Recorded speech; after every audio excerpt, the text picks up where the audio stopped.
August 15th, 1971. I mean, it was just meant to be another chill Sunday for Americans. But what they didn't expect is that would be the date that their money would become worthless. And that would lead to the complete overhaul of the financial system. I have directed Secretary Connally to suspend temporarily the convertibility of the dollar into gold or other reserve assets. An overhaul that's on the verge of being finalized today. And the scariest part is that it's led by one single organization. And this organization is above governments, private and central banks, and even controls 95% of the world's GDP.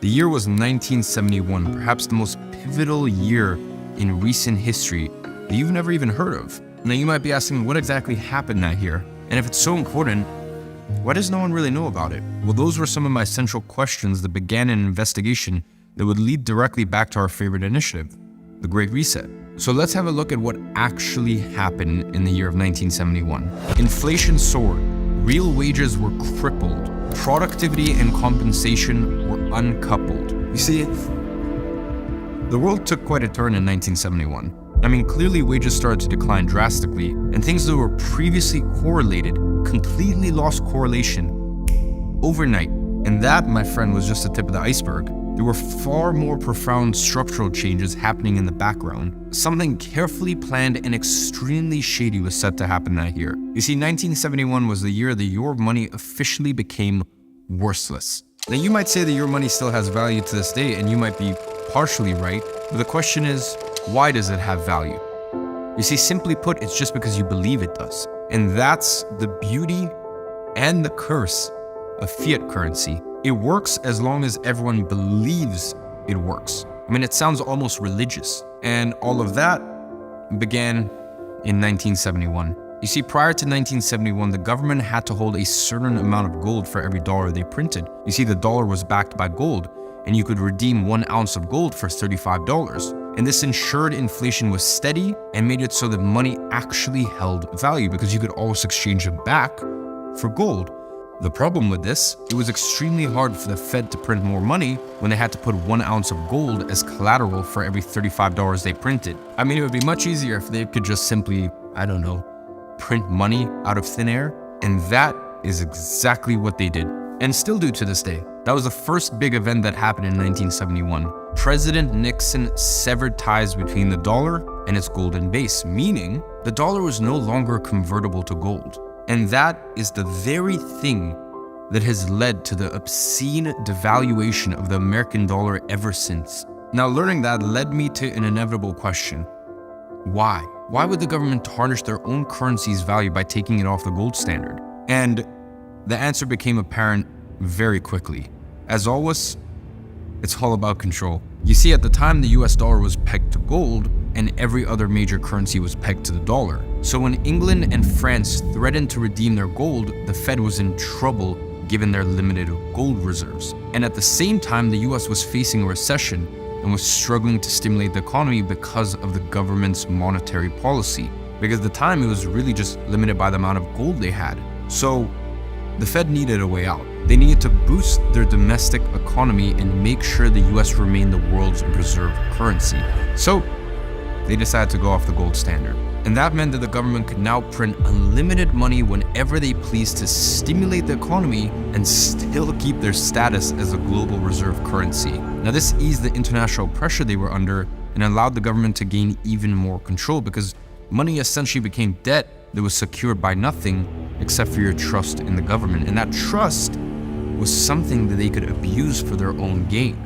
Now, if we think back to episode 1, we know what happens when the government racks up debt, or rather, who gets rich off of government debt. So with an unbacked currency, there was no limit on how much money the government could print, no limit on how much debt that they could take on. And the effect?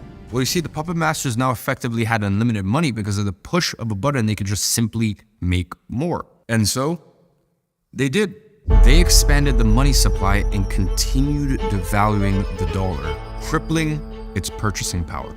And now that the dollar could be printed on demand, the Federal Reserve was more powerful than ever before. And the puppet masters now had complete reign over the US money supply with the right to print it on demand whenever they pleased. How much they wanted, whenever they wanted it. And that was the final move the puppet masters needed to push their Great Reset initiative. Why? Because now they had the ultimate mass control tool in their arsenal: inflation. Now you might be asking yourself, how does this all tie back to the World Economic Forum? What does this have to do with all of that? Well, funnily enough, another very important event happened to our timeline in 1971, the creation of the World Economic Forum. World Economic Forum and Kissinger. So, who's really behind the World Economic Forum? Who are the masters of the future who Klaus Schwab refers to in this video? What does it need to master the future? I mean, we already know our buddy Klaus and his sinister intentions, but who else was involved? You see, as I kept looking into Schwab, the World Economic Forum, and the various crises, there was one name that kept popping up in the background. Now, we know that the World Economic Forum boasts that they are a private-public partnership. And we know the public part consists of every major government in the world. But who constitutes the private? As I kept looking into this list, it seemed to be endless. And I was able to dig up the list of attendees to this year's Davos conference.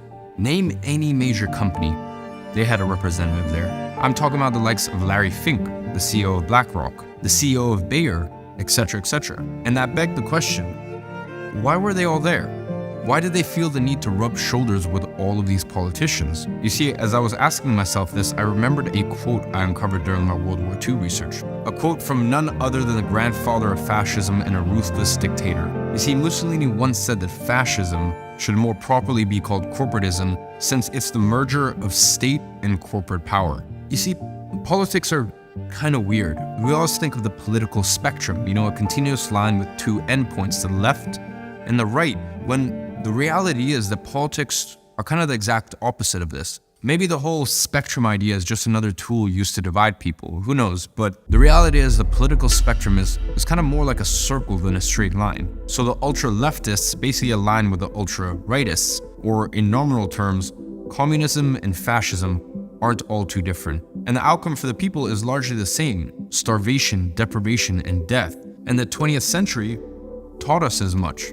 Now here's where things get interesting. The World Economic Forum kept taunting a so-called liberal agenda of global connectivity. But really it's not global at all, is it? Nor is it liberal. I mean, true liberalism is a small government that protects people's liberties, not a global government that tells you what food you can or cannot eat. That's why as I kept digging into who was actually behind the WEF, that one quote kept coming back to me. I kept seeing these huge global conglomerates and the most powerful politicians in the same room mingling and planning, and it became ever so apparent that Mussolini was right to call fascism corporatism. But one thing still didn't make sense to me. How did Klaus Schwab in the span of a few decades amass all of that power? I mean, how did he get the world's most powerful people in the same room at the same time every year, let alone get them all to agree on a global agenda? That seemed off to me. So I went back to the beginning, to the introduction of the WEF, because I knew I'd missed something. And I had, because I thought that Klaus Schwab had founded the WEF by himself, and whilst technically he had, I had missed the person who had helped him all along, a man named Henry Kissinger. Now, who the hell is Henry Kissinger, and why does he matter? Well, for starters, he is listed as an influence on Klaus Schwab in his Wikipedia page, which I thought was quite odd. But who really is Henry Kissinger? Now, according to this official biography, he's a German-born American politician, army surgeon, diplomat, and consultant. He served as the Secretary of State and National Security Advisor under President Nixon and Ford. He also earned a BA in political science from Harvard, where he would go on to meet Klaus Schwab in 1966 and would eventually become Schwab's mentor. And by 1973, he had won a Nobel Peace Prize and remained a key foreign policy player in the 70s.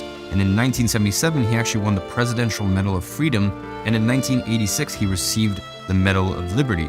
I mean, a pretty impressive guy by all objective metrics, right? Now, as a 99-year-old, he regularly speaks at the WEF, he owns his own diplomacy consultancy, and he's the author of 33 books, the latest one coming out only last year. So it's pretty safe to say that Kissinger remains active in both business and politics. And it's also clear to see that Kissinger was a key influence on Schwab. He helped him in the creation of the WEF and continued being his mentor, as he still is. Well, with a guy like that by its side, maybe the WEF isn't too bad after all, right? Surely a Nobel Peace Prize recipient can't possibly have non-peaceful motives. Well, if my investigation has taught me something, it's to never assume. So I kept digging into Henry Kissinger with the goal of finding out, who is he really? I'd analyzed dozens of speeches he'd given. I'd perused his most known books and his recent talk at the WEF with his closest confidant, Klaus Schwab. So let's have a look at one of his speeches at the WEF. Now, during the speech, Kissinger warned of a dilution of confidence in classic economic models, a challenge to the capitalist system, but also noted that a demoralization of the socialist systems which nowhere have produced the satisfaction of the human personality, and he concluded that all of these changes are global and would make ours a period of turmoil, even apart from any specific challenge that we face. That sounds rather timely, doesn't it? It kind of sounds like everything else the WEF has been saying lately. Only one difference. The speech is from 1980, 43 years ago, yet their tune hasn't changed one bit. And after I read that, I knew there was more to Kissinger. So I kept digging. Now it turns out this career politician wasn't as squeaky clean as his bio would suggest, and his Global Peace Prize was as riddled with as much controversy as his politics. He'd been embroiled in scandals like the 1973 Chilean military coup as the Secretary of State, where the US interfered with democratic Chilean elections because they didn't align with their objectives. Kissinger was no stranger to undermining democracy, and I can see why he fit in so well with World Economic Forum. He even said, "I don't see why we need to stand by and watch our country go communist due to the irresponsibility of its people. The issues are much too important for the Chilean voters to be left to decide for themselves." That really speaks for itself. He also greenlighted Argentina's military for their dirty war and led US support for Pakistan during the Bangladesh liberation. Pakistan, who were committing genocide, by the way. And there's even a book written about all the alleged war crimes he's committed, which was later turned into a documentary. And he won his Nobel Peace Prize for negotiating a ceasefire in Vietnam. But the ceasefire never even lasted, which is why his prize was so controversial. Kissinger also hid the bombing of Cambodia from Congress, so I can see why Klaus Schwab took a liking to him. And the most interesting fact was this: Kissinger was a Secretary of State under President Nixon, the very same president who got the US off the gold standard the exact same year the World Economic Forum was created by Kissinger's own prodigy. I'm sure you can start to see how everything really starts to connect here, and how there seems to be a few figures pulling the strings from the shadows. Anyways, one specific book that Kissinger wrote really got my attention. It was titled World Order, and World Order was truly an insight into Kissinger's mind. And it wasn't pretty. In the book, he writes on the role of government and those in it. The state is a fragile organization, and the statesman does not have the moral right to risk its survival on ethical restraint. In his vision for the world, it is a melancholy fact that the countries which are most humanitarian, which are most interested in internal improvement, tend to grow weaker compared to the other countries which possess a less altruistic civilization. But even after I'd uncovered who Henry Kissinger truly was, I still had an unanswered question. What was his role in the Great Reset? And after a few days of immersing myself in this despicable character that is Henry Kissinger, I found this quote that ended up changing the course of my entire investigation. Who controls the food supply controls the people. Who controls the energy can control whole continents. And who controls the money can control the world. This whole time I'd been so focused on the money. I thought the Great Reset was all about controlling the money. But there was a much bigger story that was hidden in plain sight. I had completely neglected two other major pillars that play a major role in the Great Reset plan: controlling the food and controlling the money. Food. WEF food. The end of meat. The rise of bugs as snacks. What the hell does an organization called the World Economic Forum care about what you eat? What the hell does Klaus Schwab gain from forcing bugs down your throat And why is meat so bad all of a sudden? So I thought I'd begin by analyzing what the World Economic Forum themselves were saying. It became apparent pretty quickly that the attack on food was underpinned by two things: climate change and how unhealthy the foods we eat are. And again, they're just trying to save you from yourself. Because of course, the World Economic Forum knows the best. You know, the apparent climate crisis demands that we stop eating meat because it produces so much harm for the environment. And as I kept looking into this, I found countless articles saying how horrible meat production is for the environment. But you see, something felt off. I saw back to my investigation in episode 1. The puppet masters used crisis to push their own agenda, and every crisis is a unique opportunity. You see, something was off. They're telling you that a few gassy cows are so bad for the climate that we have to stop eating the very thing that sustained us for thousands of years. I don't think so. I mean, surely there had to be more to the story. And there was. It turns out that the US, where most of this propaganda came from, had a very, very complicated history with food. There are over 30 foods that are available for sale and consumption deemed edible in the US that are actually banned in most of the world.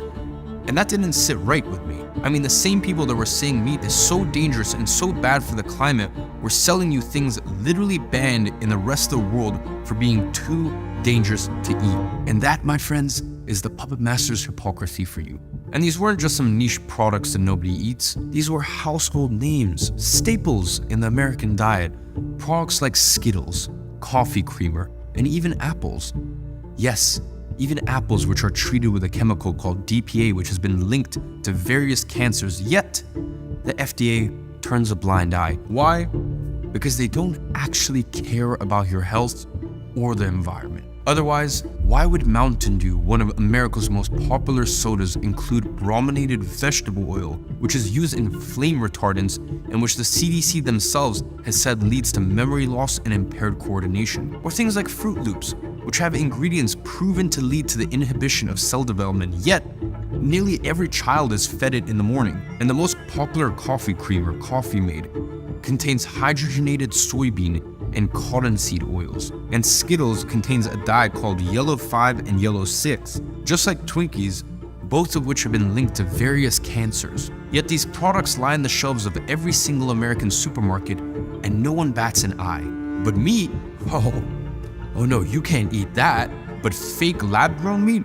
Oh, that's no problem, says the FDA. Upside Foods lab-grown meat is biologically identical to standard meat, but it doesn't require killing animals. Its cultivation process begins with cells extracted from real chickens, which the company grows in tanks with a nutrient mixture that includes fats, sugars, amino acids, and vitamins. The cells mature and multiply according to NPR's Allison Aubrey. The process is similar to brewing beer, but instead of growing yeast or microbes, we grow animal cells, says Uma Valetti, who's Upside Foods founder and CEO, and she told that to CNN earlier this year. But to me, one question still remained. Why is the World Economic Forum incentivized to promote all of these foods? And the answer was a lot simpler than I thought it would be. Every major food producer in the world is partnered to the WEF. But what about fake meat? I mean, they're telling you to stop eating real meat because it's so bad for you in the environment, so surely the alternative is so much better, right? Not quite. Surprise, surprise. The alternative the puppet masters are pushing towards you is just as healthy as the other foods we've mentioned. So let's actually take a look what's in factory-made vegan meat. And let's take a look at how the puppet masters would rather you position yourself than the environment. Now here are some of the things you may not know that are in fake meat. The first one, TBHQ, which has been linked to cancer. Second, magnesium carbonate, which is used in fireproofing. The third is Red 3. Now, Red 3 is actually an artificial food coloring, and the FDA banned the use of Red 3 in products such as cosmetics in the 1990s after high doses of the substance were linked to cancer, but it can still be used in foods like, fake meat. Then number 4, we have propylene glycol, and it's used as a liquid in e-cigarettes and is the primary ingredient in antifreeze. And 5th, we have ferric orthophosphate, which is used as a pesticide to kill slugs and snails. And what's worse is that there are lab tests showing that 6 fake meat products, when cooked, tested positive for a carcinogen, acrylamide. So one thing is very clear, the puppet masters don't care about you. But was there actually some truth to the whole climate change argument? Now that question led me down a whole other rabbit hole. I saw all these articles saying how horrible meat was, how much pollution it's caused, etc. but how much CO2 and other GHG did it actually emit? Now, to find the answer, I decided to go straight to the source. Their source, the Environmental Protection Agency. Now, it turns out the UN had been lying all along, and all the alarmists were just that, alarmists.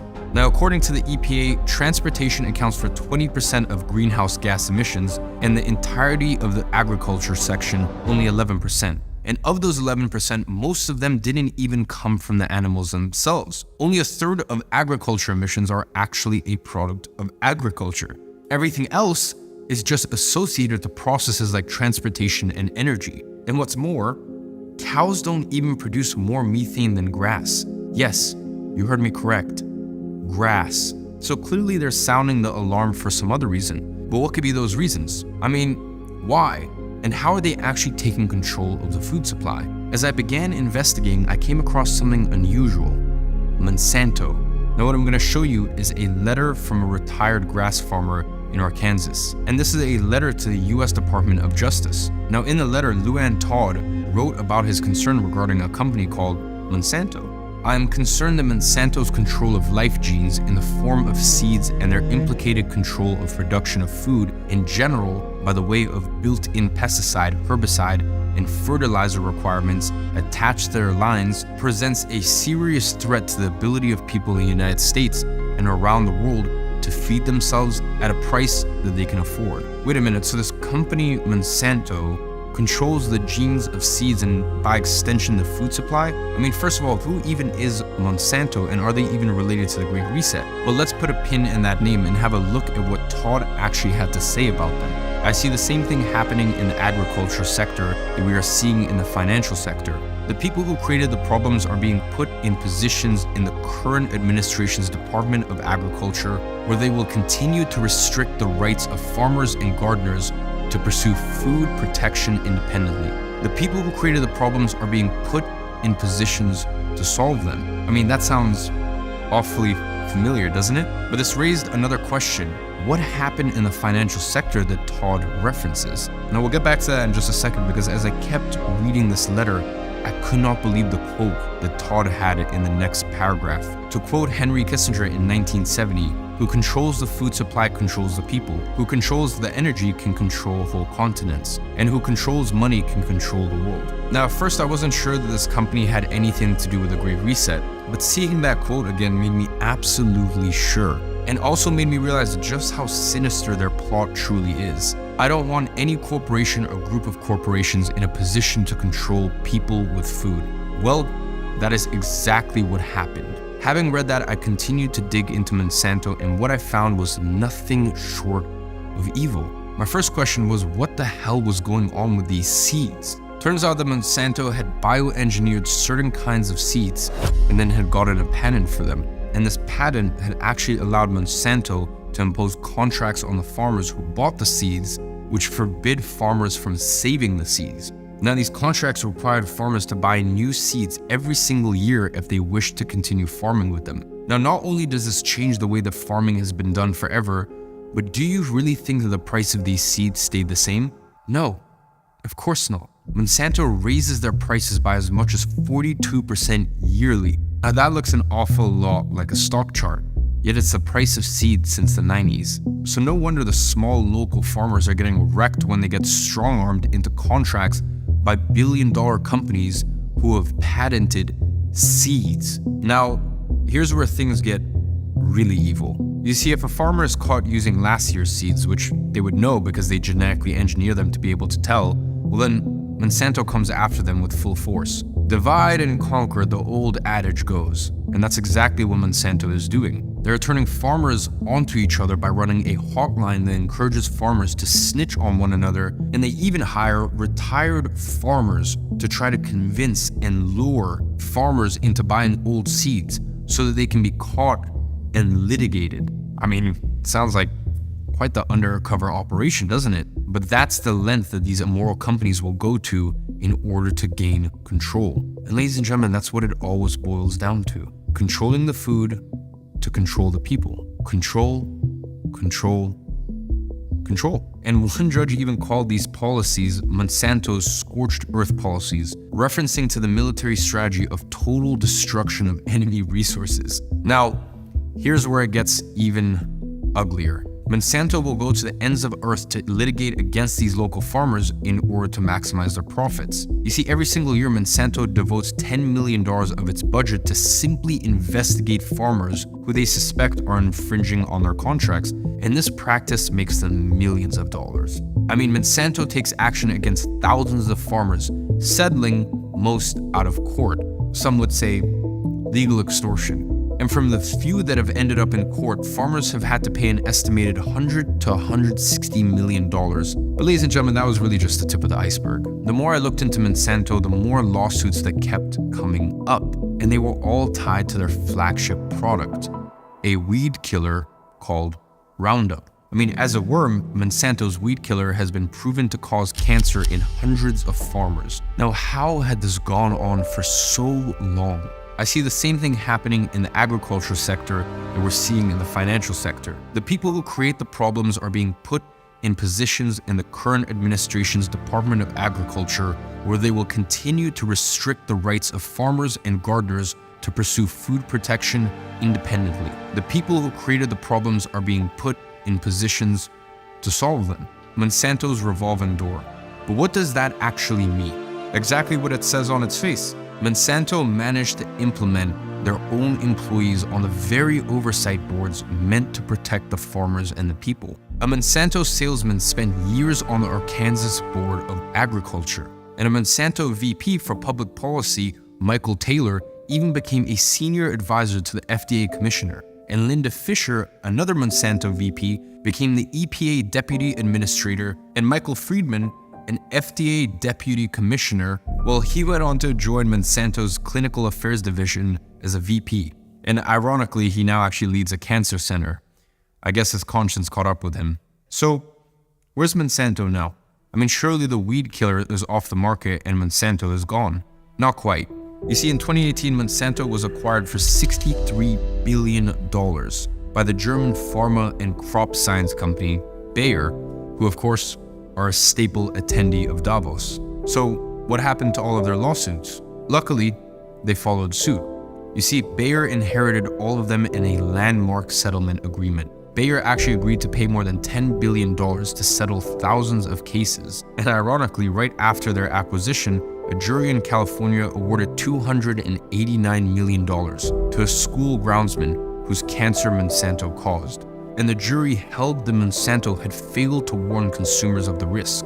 2 months later, another jury awarded $2 billion to a couple for the exact same reason. But the landmark settlement of $10 billion specifically allowed Monsanto to continue selling the product without ever having to add warning labels about its safety. Now, the most recent records indicate that the product grossed Bayer $5 billion in just 1 year. So whilst $10 billion sounds good, sure, it pales in comparison to how much money Bayer continues to make off a cancerous product. And that's the puppet masters truly at work. To this day, Bayer still has 30,000 suits pending as a result of their poisonous herbicide. This stuff works. So we know how corrupt and evil the agriculture industry has become at the hands of a few companies, but where does that leave the WEF and our fake meat manufacturers? Well, can you guess what organization Bayer is a part of? That's right, the World Economic Forum. But if this was happening with Monsanto, surely there would be other examples, and there were.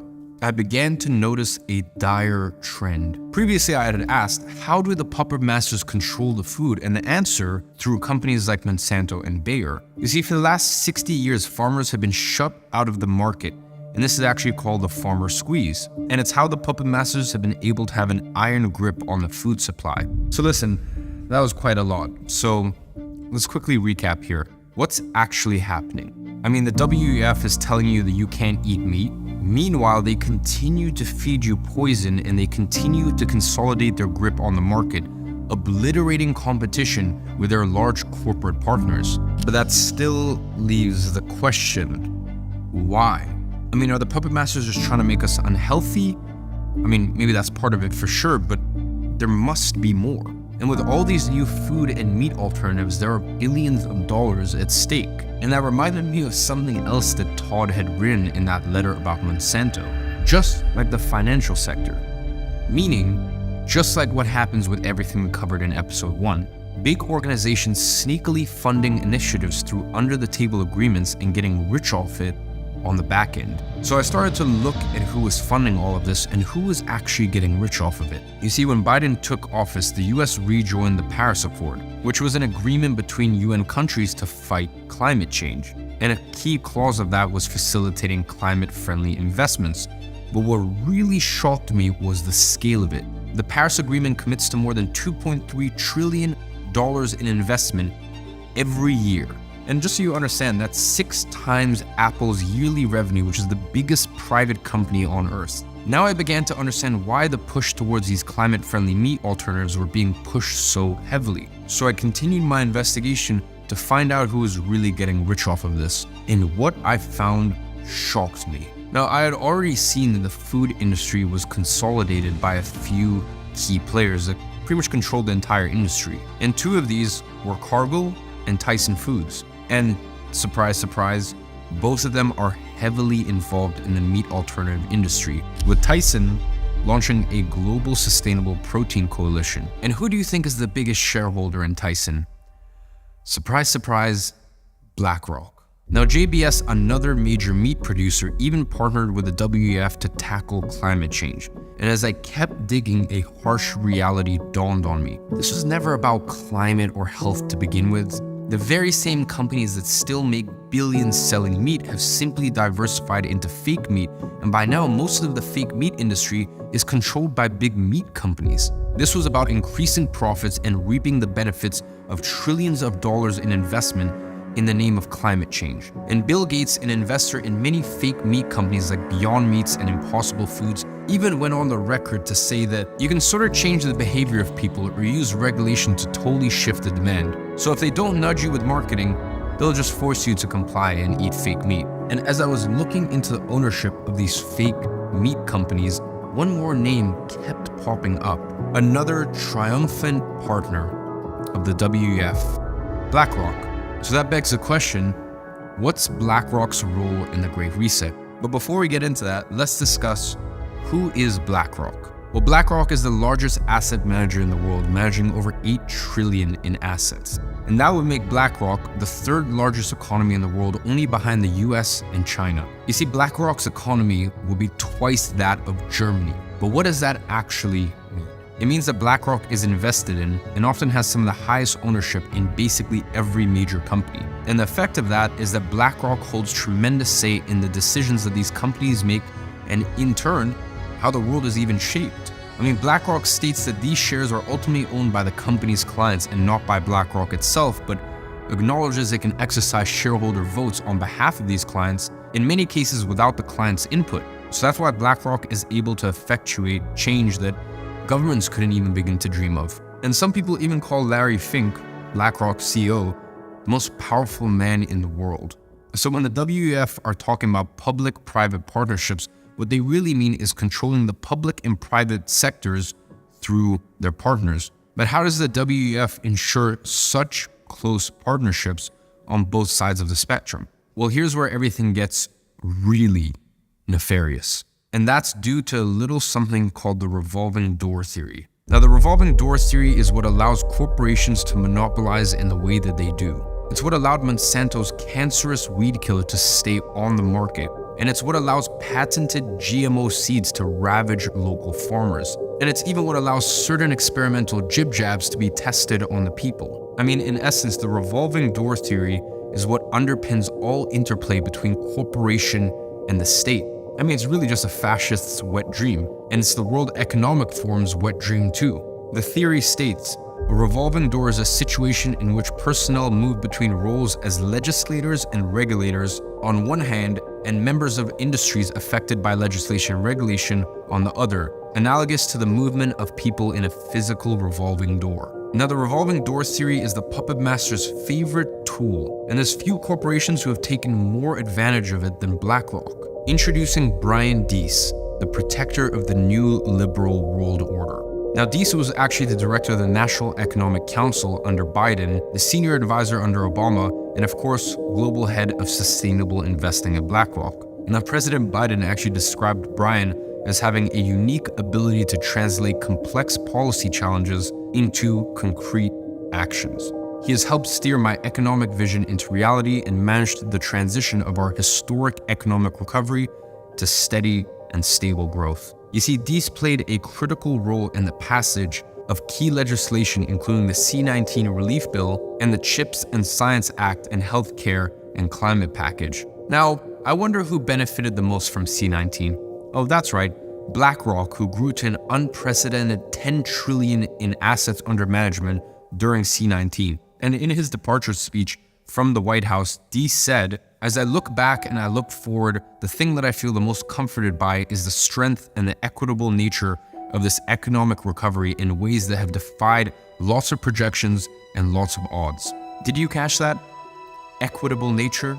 We'll come back to that, but it gives a very key insight into the Great Reset. Now let's look at a few other examples of the ever-revolving door between BlackRock and the highest levels of government. Wally Adeyemo. He was the Deputy Secretary of the Treasury, which was the money printing machine, as well as Deputy National Security Advisor. He was also Chief of Staff at BlackRock and was heavily involved in sanctions. Even the United States President is in bed with BlackRock.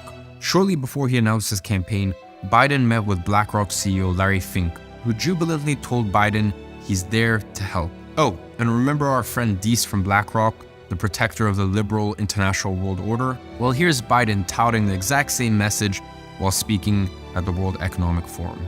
Our careful, and I mean careful, attention to building and sustaining the liberal international world order. You see, ladies and gentlemen, there's plenty more examples of how BlackRock has penetrated the government to their advantage, and it's not just in the US. Philip Hildebrand was head of the Swiss Central Bank and vice chairman of BlackRock. Coincidentally, he's also a prodigy of the WEF, rising through the ranks in their Young Global Leaders program. And Stanley Fischer was the deputy MD of the IMF, chief economist of the World Bank, and the 8th governor of the Bank of Israel for nearly a decade. Now, all this is awfully convenient for BlackRock, but things got really sinister when I discovered the connection between BlackRock and the Fed. It turns out that after his tenure at the Central Bank of Israel, Stanley Fischer was the vice chair of the Fed. So let's take it back to August of 2019, specifically August 24th to 26th in France. Months before any pandemic had ever began, the G7 central bankers and finance ministers all met up with a very specific agenda in mind. They called it Going Direct. It was a plan for how to deal with the next downturn and how they delineated emergency measures for unprecedented challenges. Awfully foreboding, don't you think? We believe an unprecedented response is needed when monetary policy is exhausted and fiscal space is limited. That response could involve going direct, finding ways to get central bank money directly in the hands of public and private sector spenders. We believe policymakers should lay the groundwork for a credible plan to navigate the next economic shock that includes the coordination between monetary and fiscal measures, writes Elga Barch of BlackRock. And just a few months later, that is exactly what happened. Now, who do you think was put in charge to author the Fed's bailout plan following the G7 summit? That's right, BlackRock. Just a month after the central bankers met, the US Fed began their emergency repo loan bailout program months before the pandemic took force. The Fed makes hundreds of billions of dollars a week in loans to the trading floors on Wall Street. In fact, over a size-week period at the tail end of 2019, the Fed loaned $6 trillion to Wall Street. Mind you, this is before the pandemic had even begun. Now, remember in episode 1 when I mentioned that sometimes organizations with enough power would manufacture entire crises just to push an agenda and profit on the back end? Well, funnily enough, BlackRock itself confirmed that hypothesis. They recently released a report saying that central banks were indeed purposefully causing crashes in the market. It's always a fun exercise to think that surely BlackRock must have the most advanced tech to predict events and how they'll affect their vast portfolio of assets. Now, at what point do you decide it's more profitable to engineer certain events rather than simply predicting them? I'll leave that thought to you. Anyways, in their plan for the Fed, BlackRock called for blurring the line between fiscal and monetary policy. And by total coincidence, BlackRock was also hired by the Bank of Canada, where their alumni Mark Carney had served as governor prior. Crazy coincidence, no? But it gets worse, because BlackRock's plan for the Fed also called on the Fed to go direct and purchase almost $1 trillion in corporate bonds and ETFs. And conveniently, BlackRock manages some of the world's largest ETFs. And to add even more insult to injury, BlackRock was to get $75 billion in taxpayer money to eat the losses on its corporate bond purchases. 47% of BlackRock's ETF purchases were also purchases of their own ETFs. And funny enough, Fed Chairman Jerome Powell, well, his own personal assets are also managed by BlackRock. Funny coincidence, huh? And the plan also included helicopter money in the form of stimulus checks. But wait, didn't Biden praise BlackRock's Brian Deese in passing the very act that led to the stimulus check? That's right. Now, who do you think authored this plan then? Our aforementioned friends, Stanley Fischer, Philip Hildebrand, Gene Boyven, and Elga Barcht. This also begs the question, how does BlackRock square with the WEF?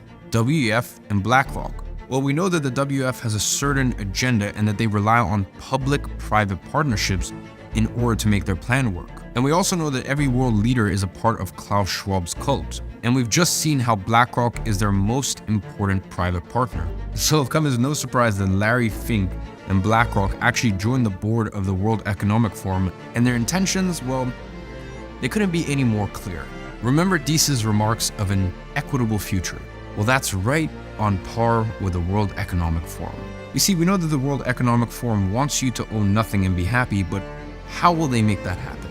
How does BlackRock fit into that? Well, the vehicle that will push the Great Reset forward is stakeholder capitalism, which you might remember from episode 1. And BlackRock's CEO, Larry Finch, just launched a Center for Stakeholder Capitalism, which will help us further explore the relationship between companies and their stakeholders, and between stakeholder engagement and shareholder value, and will bring leading CEOs, investors, policymakers, and academics to share their experience. And in Larry Fink's annual letter to CEOs, he wrote, "Our conviction at BlackRock is that companies perform better when they are deliberate about their role in society and act in the interests of their employees, customers, communities, and shareholders. When we harness the power of both public and private sectors, we can achieve truly incredible things, and this is what we must do to get to net zero." Sounds quite familiar, doesn't it? So what the hell is stakeholder capitalism? You see, it's an entirely new economic system that the World Economic Forum is using to implement the Great Reset. Stakeholder capitalism shifts the responsibility of a company away from their shareholders to the community and other stakeholders. Now, tangibly, the effect of this is that companies are responsible for everyone, but accountable to no one, which means they get to push whatever agendas they want without worrying about their shareholders. And it facilitates exactly what Brian Deese talked about equity. The issue with this regime is that it gives the puppet masters ever more power to act in your best interest however they see fit. And BlackRock is there to make sure that the companies they control will implement the World Economic Forum's stakeholder capitalism. So we covered money in episode 1, now we're covering food, the revolving door theory, as well as BlackRock's immense power. But what about the last part of Kissinger's quote? What about energy? You see, in the fall of 2022, the energy crisis in Europe began, which later morphed into the cost of living crisis. The cost of living crisis is fueled by two things: inflation making everything expensive, as well as high energy costs trickling down. Now, we've already discussed how the puppet masters use inflation to control the masses and enrich themselves, but what about energy? What caused the energy crisis in Europe? Now, before we get into that, let's recall the theme of the first episode. The puppet masters using crisis to further their agenda. And that's exactly what they've done with the energy crisis. In their move towards a green and sustainable future, Germany decided to decommission their nuclear energy plants, which made them entirely reliant on natural gas from Russia. And more than just being a dubious foreign policy decision, this put the entire continent in jeopardy. Sure enough, when the puppet masters' next crisis broke out, the war in Ukraine, and the natural gas pipeline mysteriously burst, Europe was basically fucked. And the effect? Exorbitant energy prices. And who bears the cost of that? It's the people, either directly or indirectly, with even higher inflation as the government spends more. And the outcome? Well, it's another crisis the World Economic Forum can exploit as they move to even more renewable energy sources, knowing damn well that it was the move to these that started the crisis to begin with. War over energy resources has riddled history. I mean, just have a look at the Middle East and US foreign policy over the last few decades. And now is no different. But this time they're using the crisis for more than resources. They're using the crisis to change our world and tell us how we ought to live. The World Economic Forum just released their global risk report, and top of the list for the next 2 years, cost of living crisis, also dubbed the energy and inflation crisis, and top of the list for the next decade, failure to mitigate climate change. In the last few weeks, they have really taken their agenda to the next level. Do you remember the Paris Agreement and how $2.3 trillion was pledged yearly to green investments? Well, the Prime Minister of the UK just took things to another level, putting that pledge to shame. At the last conference where he praised Mark Carney for his work and announced 3 new measures including rewiring the entire financial global system. You see, 2 years ago, Carney unveiled a $130 trillion pledge for climate finance. So now you can see the incentive structures that are pulling the strings behind the scenes. We want to require the entire financial system for net zero. So now the puppet masters are using energy and energy transitions to gain even more control. At the World Economic Forum, they are already talking about managing energy demand. And what does that actually mean?